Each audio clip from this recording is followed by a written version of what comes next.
forma de ser mucho simbolismo, y al usar esas cosas, el simbolismo, la alegoría, ellos entonces, por ejemplo, dicen que el idioma hebreo bajo del cielo, que las letras tienen poder mágico, etcétera. Esta cultura es así, es eso, tanto simbólica, mítica, y también hay mucha hipérbole en todo.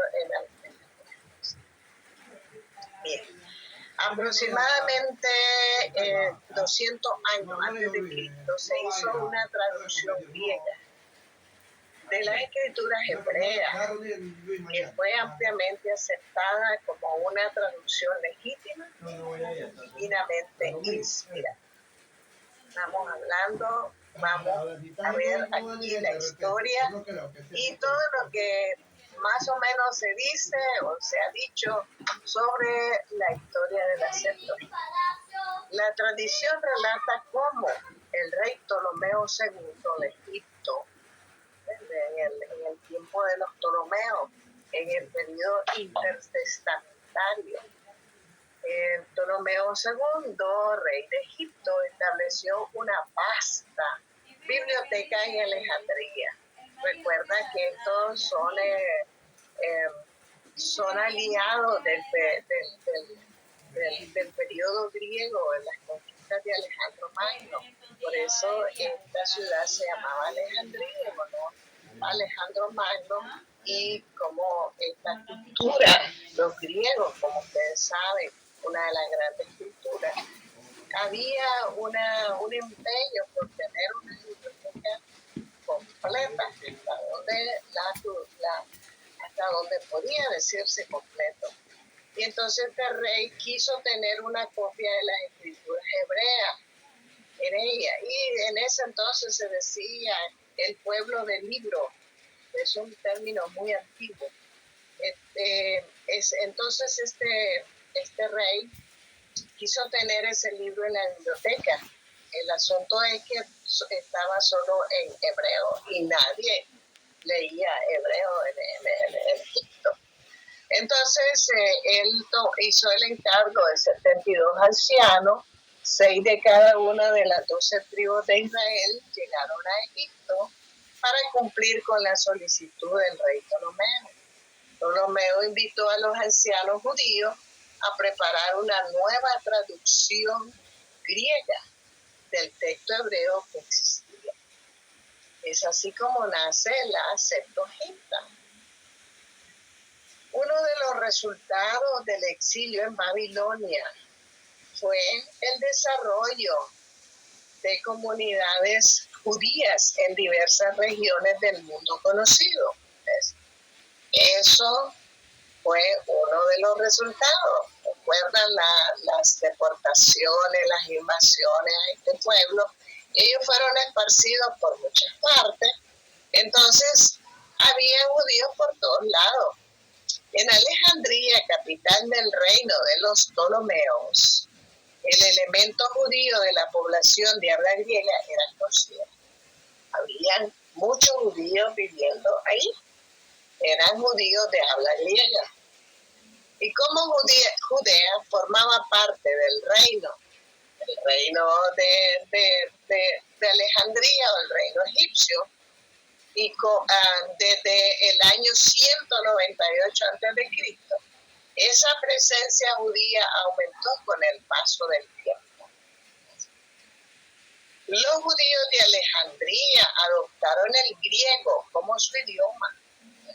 Por eso se dice que el hebreo era poco conocido, dejando el hebreo para cuestiones públicas. Es decir, el idioma hebreo estaba reservado solamente para la adoración en la sinagoga. Para responder adecuadamente a las necesidades religiosas de la comunidad, pronto se vio la necesidad de traducir las escrituras hebreas al idioma griego. Este es el punto clave. No solo aquí, sino que en muchos lugares donde estaban las comunidades judías, ya no se manejaba el hebreo después de tantos años, entonces se necesitaba traducir las escrituras. Aunque ellos trataban de mantener, aunque sea la sinagoga, el idioma hebreo, por tantas cosas que se decían, como refería anteriormente, que era el idioma sagrado, el idioma de Dios, según esta cultura. La Torá o Pentateuco, como se conoció en griego, fue la primera parte de la escritura en ser traducida. Posteriormente se tradujeron el resto, los profetas, los escritos. Pero la primera parte, lógicamente, fue la Torá, los primeros 5 libros de la Biblia, que en griego Pentateuco. Entonces se recibe desde entonces el nombre de Pentateuco. Bien, una leyenda judía, y estamos aquí, hay que subrayar la palabra leyenda. Una leyenda judía de la cual existen varias versiones indica que 70 o 72 ancianos fueron llevados a Alejandría desde Jerusalén para traducir el texto hebreo al griego. Entonces, esa leyenda dice que fueron llevados desde Jerusalén. Esa leyenda dio origen al nombre de Septuaginta, porque 70, septo al 70, con el que generalmente se identifica y se conoce la traducción al griego del Antiguo Testamento. En un documento conocido como la Carta de Aristea, se alude y se expande la leyenda. Aquí la tenemos, la Carta de Aristea. Aquí dice Aristea. Y aquí dice algo sobre el escrito. Entonces, esto es un escrito en griego. Y la leyenda, bueno, el documento existe, es un pergamino. Dicha carta describe cómo los ancianos de Israel finalizaron la traducción del Pentateuco en solo 72 días. Esto es una leyenda. El documento indica, además, este documento, que produjeron la versión griega luego de comparaciones, diálogos y reuniones, lógicamente, porque traducir de un idioma a otro se necesita no solo conocer bien los dos idiomas, sino conocer de redacción, de gramática, en otras palabras, saber de filología, de redacción y de idiomas, de letras.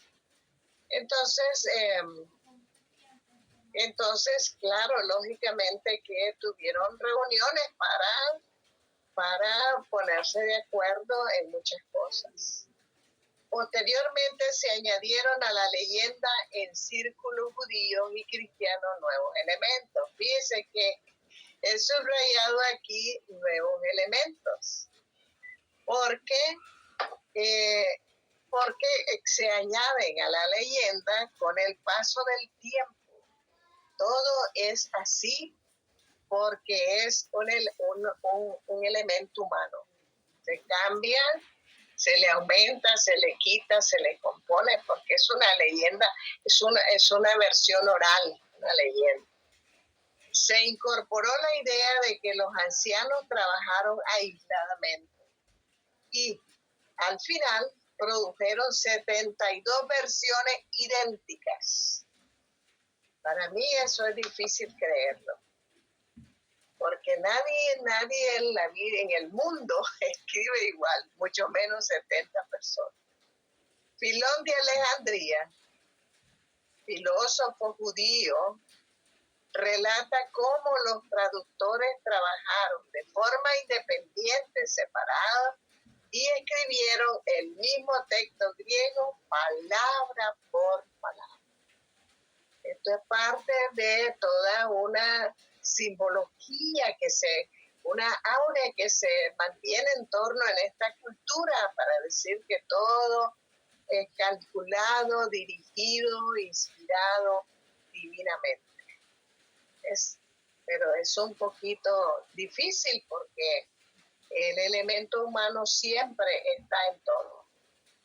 Filón y Josefo, los dos historiadores, indican que solamente la Torá se tradujo en griego. Como se nos ha dicho, fue lo primero que se tradujo.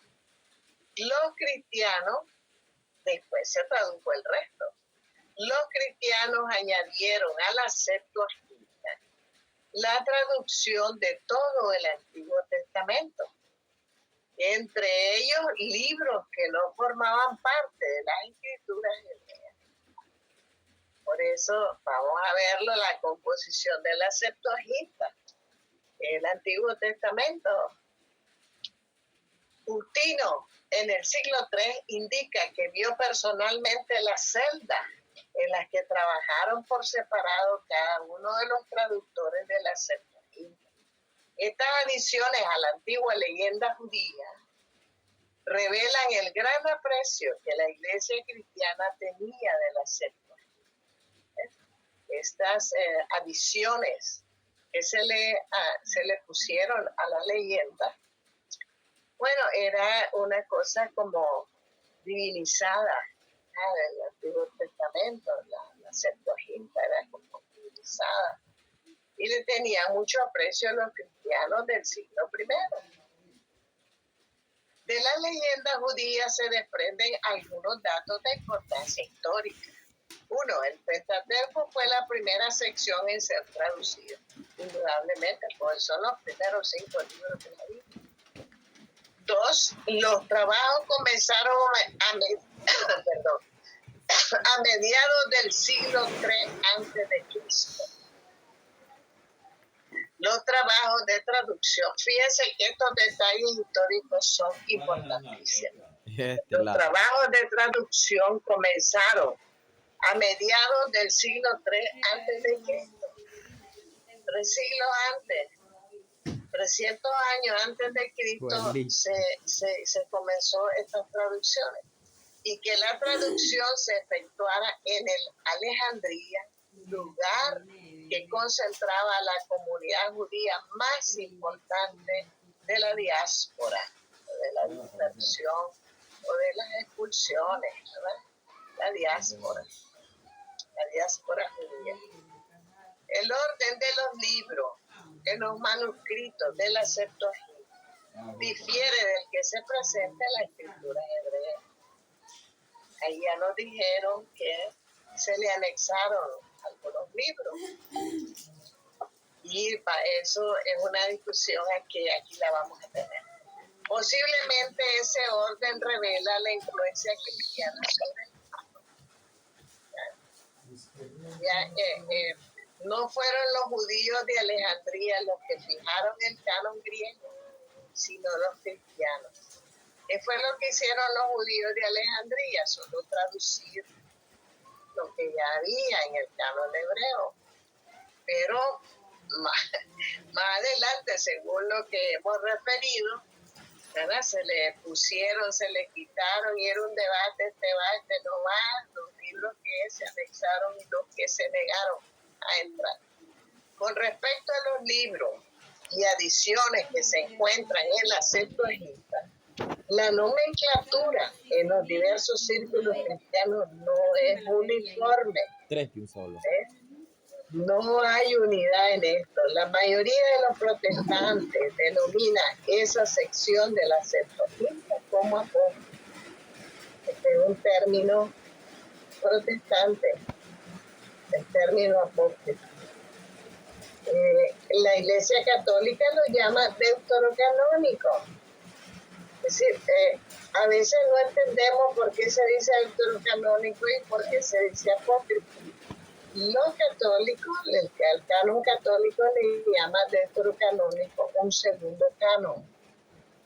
Y los protestantes, el mundo protestante le llama apócrifo. Es decir, que el término apócrifo es que no están apoe encima del escrito, que fueron escritos anexados. No. Y esa fue la discusión del siglo II, III, IV, hasta el siglo V, que se discutió sobre qué libros iban en un canon, qué libros no iban. Bien, apócrifo para la comunidad católica son los libros que no se incluyeron en el canon hebreo ni en el griego. Bueno, hay diferencias. Los protestantes lo conocen como pseudoepígrafos. Hermanos y hermanas, por favor, cierren los micrófonos porque se oye todo. Los protestantes lo conocen como pseudoepígrafos. Pseudo es falsos escritos. Bien. Cuando tengan preguntas o quieren hablar, ya lo repito por segunda vez, ustedes pueden perfectamente ahí levantar su manito o decir que quieren hablar y con mucho gusto yo les doy la palabra.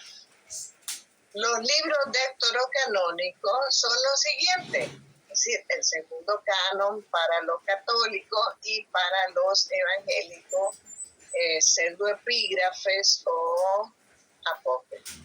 Son Tobías, Judith, Sabiduría, Eclesiástico o Sabiduría de Jesús ben Sirá, Baruch 1 y 2 de Macabeo, Daniel 3, una parte del libro de Daniel, el capítulo 3, capítulo 13 y Esther, capítulo 10 hasta el 16. Estos se le llaman los deuterocanónicos, que se anexaron a la Septuaginta. La mayor parte de estos textos se conservan únicamente en manuscritos griegos. Bien, eso es importante saberlo. Bien, aquí algunas de los textos, cómo vinieron. Por ejemplo, aquí los tenemos en papiro. Aquí ya están en cuero. Aquí están en metal. Aquí ya es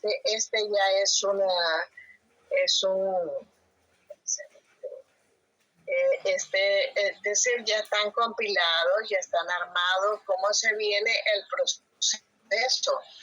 Este es el libro de Isaías, que es un rollo. Después esta es la Vulgata Latina, que traduce Jerónimo. Este es un códice que ya está armado, estructurado, como el Códice Vaticano, como el Códice, ahorita no se me vienen. Y luego las traducciones de la Vulgata Latina se traduce, sigue la Biblia del Oso, se traduce del hebreo. Esta es la Biblia de Jerusalén, que es una Biblia católica, y la NBI, que es una Biblia protestante del pueblo evangélico doctor o estudioso. Y ahí tenemos las diversas fases que se llevan los cánones que van escribiendo, van traduciendo, porque siempre decimos que los materiales se deterioraban, se guardaban. ¿A qué se le llama códice? Un códice es por ejemplo, este es un códice, este es el códice, hay tres códices: el códice alejandrino, el códice vaticano, que son los que ya están estructurados como libros. Por eso se le llaman códices, ese es el nombre que recibieron. Y son las autoridades que tenemos actualmente como el respaldo más fiable de la Sagrada Escritura.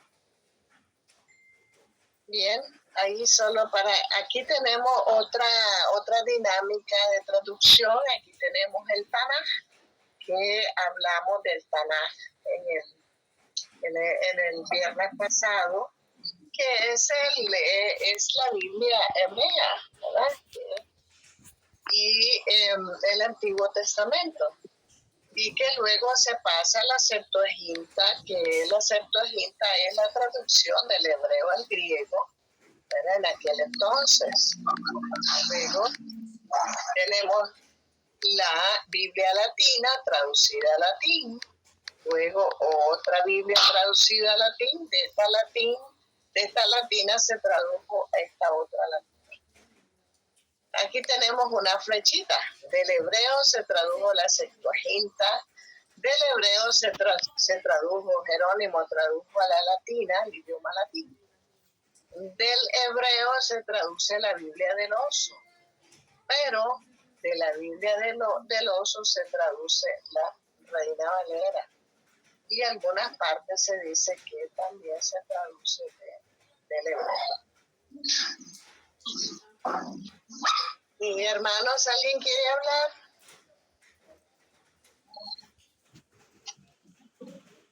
Bueno, continuamos entonces. El antiguo, la Septuaginta hizo posible que los judíos de habla griega en la diáspora o dispersión y también en Palestina tuviesen acceso a los textos sagrados de sus antepasados en el idioma que podían entender. ¿Ok? La griega, idioma moderno, hablado en muchas partes, de la gente culta, entonces fue más fácil leerla porque el hebreo ya era un idioma de una comunidad, nada más, de un cierto país pequeño, y era un idioma pues que no era muy conocido. Además, el texto griego dio la oportunidad a grupos no judíos de estudiar la escritura hebrea. Y ustedes pueden revisar Hechos 8:26, como por ejemplo el etíope, era un etíope, leía la Sagrada Escritura, porque ya se leía en griego, que era el idioma como lo más moderno que había. Entonces, al traducirse del hebreo al griego, dio la oportunidad a que muchas otras personas pudieran leer el texto y se puso en la biblioteca como un texto de estudio. Eso fue un periodo muy importante.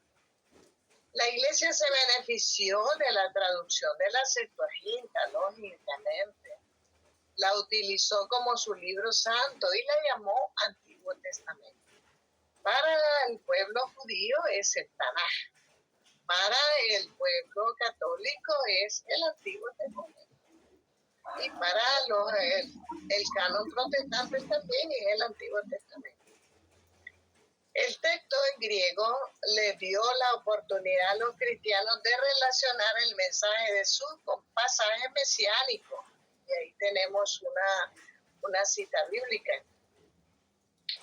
Le brindó recursos literarios para citar textos del canon hebreo en las discusiones con los judíos. Lógicamente, eso era una costumbre de los rabinos y Jesús lo hace con mucha destreza. Citaba el Antiguo Testamento haciendo una reacomodación o una interpretación para una aplicación para su mundo, para su predicación. Jugó un papel fundamental en la predicación del Evangelio a los pueblos no judíos. Ese es el papel de la Septuaginta. Sí, se dice que Jesús leía la Septuaginta. En tiempos de Jesús se leía. El Nuevo Testamento es testigo del uso sistemático de la Septuaginta en la educación, en la predicación y en la apologética de los primeros creyentes. Y tenemos aquí Romanos y Eclesiásticos. En la educación, el Antiguo Testamento, la Septuaginta, era ocupado en la predicación, en la apología, que recuerden que en este tiempo el Nuevo Testamento no existe. Existen algunas cartas de Pablo ya hasta los años 40. ¿No? Es importante señalar que en las escrituras cristianas hay citas y alusiones a las adiciones deuterocanónicas de la Septuaginta. Aquí es un trabajito muy bonito para confrontar, ¿verdad? Que hay alusiones lo dijimos el viernes pasado, a textos que no los tenemos en el canon bíblico. Hay citas, se dice tal libro, pero el libro no lo tenemos en el canon. El Nuevo Testamento también contiene referencias, alusiones a libros que ni siquiera se encuentran en la Septuaginta. Y ustedes pueden revisar, por ejemplo, Judas 14:16 y Primero de Enoc 1:9, porque son 3 libros, los de Enoc son 3 libros, primero, segundo y tercer libro de Enoc. Y entonces en el Nuevo Testamento también se citan, pero no los tenemos. La aceptación de la Septuaginta entre los primeros cristianos hizo que la comunidad judía la rechazara como una versión adecuada de la escritura hebrea. Fíjense bien cómo la Septuaginta era muy usada, muy usada en la comunidad judía. Esto hizo que se rechazara como una versión no adecuada de la escritura hebrea. Ya en el primer siglo, en el tiempo de Jesús, se dice que se decía que la Septuaginta no debía ser tenida como una autoridad, sino el texto hebreo, porque era el original. En discusión, ahora, el problema es de traducción. Hasta hoy tenemos esos problemas de traducción. El texto hebreo, el texto masorético, el canon hebreo, dice una cosa, y al traducir al griego se pensó con otras categorías y entonces cambia el sentido. Los problemas de traducción son así. De un idioma a otro, a veces no hay equivalentes.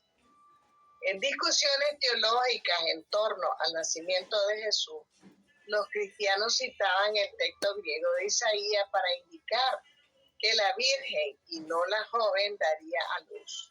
Aquí tenemos. Ese es un tema que yo tengo rato de querer trabajar. ¿Qué es lo que la profecía que se da en el Antiguo Testamento sobre una joven y cómo el término se traduce en el Nuevo Testamento como virtud? Es una cuestión de traducción. Se traduce un término con otro término en el griego. Entonces hay allí una confusión para decir que Isaías 7 habla de la misma Virgen, pero son dos cosas muy diferentes. Además, algunos manuscritos de la Septuaginta incluso contienen adiciones, tienen inclusiones, tienen anexos, adiciones cristianas a textos del Antiguo Testamento. Ejemplo, Salmos 13:95, que el 13 no llega hasta el 95. Bien, entonces son detalles que tratan de explicar los estudiosos sobre el problema de la Septuaginta. Cuando las discusiones teológicas entre judíos y cristianos demandaron un análisis más puntual, un análisis de idioma, un análisis exegético riguroso, la Septuaginta, y como se basaba en un texto hebreo antiguo, fue relegada y condenada en los círculos judíos. Habían problemas de este tipo, que se había traducido un término por otro. Entonces, fue relegada en este tiempo en los círculos judíos, ya cuando los cristianos empezaron a separarse del pueblo judío, del judaísmo, más bien. Se separa el cristianismo del judaísmo y entonces tienen que hilar más fino en el pensamiento, y en ese tiempo ya se dice la Septuaginta no es una buena traducción y la condenaron, ¿verdad? Posiblemente este rechazo judío explica el por qué la mayoría de los manuscritos de la Septuaginta que se conservan el día de hoy provengan de grupos cristianos. Es decir, la Septuaginta fue condenada por los judíos, cayó en desuso, la relegaron, y lo que conservamos hoy es de los por parte de los cristianos. Muy bien. Una vez que la comunidad judía rechazó la Septuaginta, se necesitó una versión griega que la sustituyera. En estas nuevas traducciones del hebreo al griego se pueden identificar las versiones: la versión de Aquila y Símaco y la revisión de Teodoción. En la famosa Hexapla de Orígenes se encuentran copias de estas traducciones al griego. Aquí puse una lámina sobre esto. Es decir, que estos fueron estudiosos exégetas desde aquel entonces que trabajaron el texto con mucha responsabilidad, y ya lo vamos a ver. Aquí está la Hexapla. La Hexapla quiere decir que era un escrito a 6 columnas. Aquí tenemos en la primera columna la referencia bíblica, la segunda columna escrita en hebreo, aquí la primera columna, la segunda columna la transliteración del hebreo, transliteración. Los que han estudiado con nosotros los idiomas saben qué cosa es una transliteración. Esta es la columna número 3, la columna de Aquila, un estudioso. En aquel entonces no se llamaban exegetas, pero eso era el trabajo que hacían. De una palabra, decía, esta es la traducción correcta. ¿Ves? Entonces la columna 3 es la columna de Aquila, porque Aquila decía que debía ser la traducción. La de Símaco, la columna 4. La de la Septuaginta, la columna 5. La columna 6, la de Teodición. Entonces esta Hexapla, que Orígenes la compiló de lo que decía el uno, de lo que decía el otro, lo que decía la Septuaginta, lo que decía el texto hebreo. Es decir, un estudio muy completo, muy serio, muy sistemático de las palabras que habían problemas en la traducción. Ahorita, en este tiempo, sería un trabajo excelente, excelente. Bien, esa es la Hexapla. Aquila, discípulo del gran rabí Akiva, produjo una versión extremadamente literal de los textos hebreos. Fíjense que el trabajo de traducción en todo este tiempo, estos años, siempre ha estado vigente. El vocabulario usado revela dominio del griego. No era cualquiera el que se ponía en este trabajo. Ya me voy anteriormente. Sin embargo, la traducción manifiesta un literalismo extremo. ¿Sí? Todo tiene su rollo. Un literalismo extremo y un apego excesivo a las estructuras estructuras lingüísticas del texto hebreo. Y ahí tenemos de donde la corriente literalista. Muchas personas, nosotros decimos, es que esa es una lectura literal, es un literalismo. Es decir, leer la palabra textualmente como se dice. Si dice que debe matar, que hay que matar. Si dice ojo por ojo, que debe ser ojo por ojo. Eso es un literalismo y un apego lingüístico a la estructura lingüística del idioma. Posiblemente en esas mismas características, esta traducción griega sustituyó la Septuaginta. Estamos hablando de la Hexapla. Y fue muy popular en círculos judíos por el año 130 después de Cristo. Fíjense bien. Por eso es que había muchos textos que circulaban, y Pablo lo dice, muchas cosas circulan a la par de las cartas de Pablo. Todavía el Nuevo Testamento no estaba construido, ¿no? La traducción de Símaco fue en el año 170, más o menos, en el año 70 después de Cristo. Se distingue por su fidelidad al texto hebreo y por el buen uso del idioma griego. Muy profesionales. Sin embargo, ya nosotros no conocimos estos textos, ya no llegaron a nuestras manos. De acuerdo con Eusebio, San Jerónimo y Jerónimo el traductor, Símaco era un judío cristiano evionita. Ya ustedes estudiaron quiénes eran los evionitas. Y entonces este era un militante evionista, Símaco. Entonces era un celoso que también se miraba con recelo la escritura. Teodosión, de acuerdo con la tradición eclesiástica, era un prosélito que revisó una traducción al griego ya existente, basada en los textos hebreos. Fíjense, revisión. Así que era gente muy docta, muy preparada la que hizo este trabajo. Algunos estudiosos piensan que la traducción revisada fue la Septuaginta.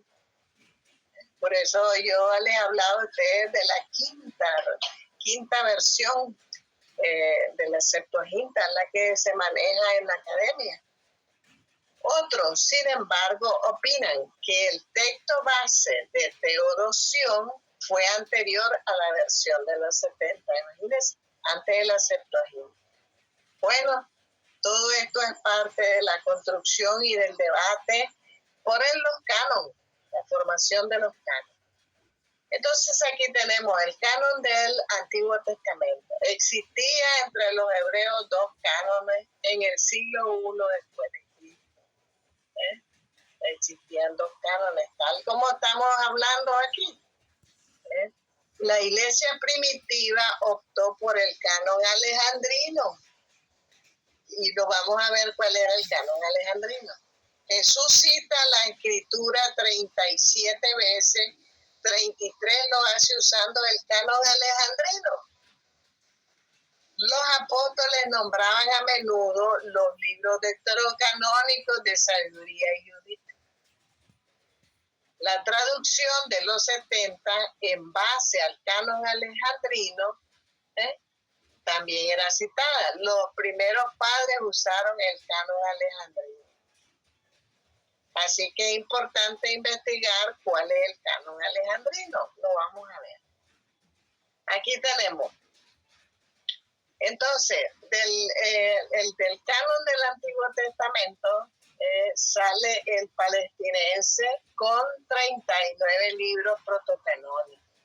Del palestinense y del canon sale el alejandrino.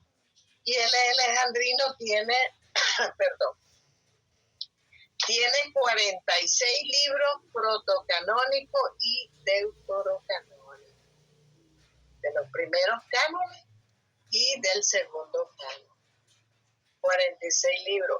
El canon alejandrino era, estamos diciendo aquí que lo usaron los seguidores de Jesús, la iglesia primitiva y los primeros padres de la iglesia. El canon alejandrino. Así que si alguien tiene interés, lo puede buscar, investigar más para ver cuál era ese. Aquí tenemos la nueva versión griega de los judíos. Aquí tenemos el proceso textual de la Septuaginta. ¿Verdad? Aquí tenemos la Septuaginta en el siglo III antes de Cristo. ¿Verdad? Tenemos en el del 50 antes de Cristo y después de Cristo tenemos el de Teodosión, que dijimos anteriormente, que existía esta traducción de Teodosión. Y Aquila hace una traducción de la Septuaginta o una revisión de la Septuaginta. Y el Premasoreto, que son versiones judías. Y el de Símaco en el año 190 después de Cristo. Todo esto son versiones griegas, judías, del Antiguo Testamento.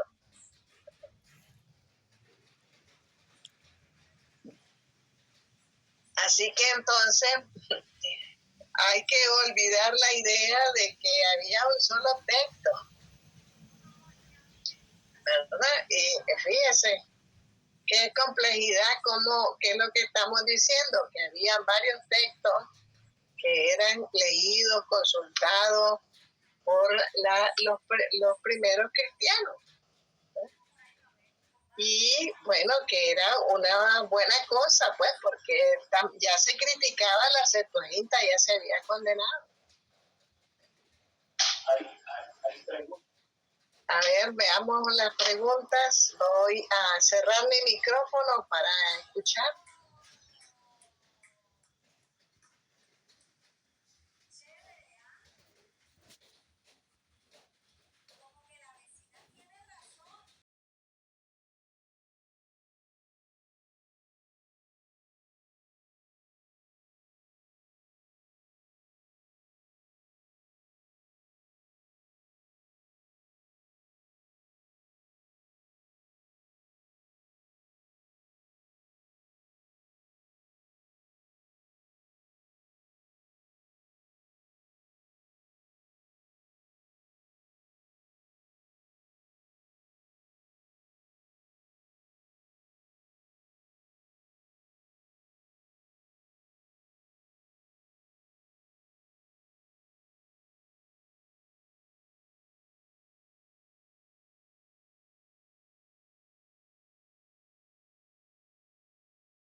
Ah, ok.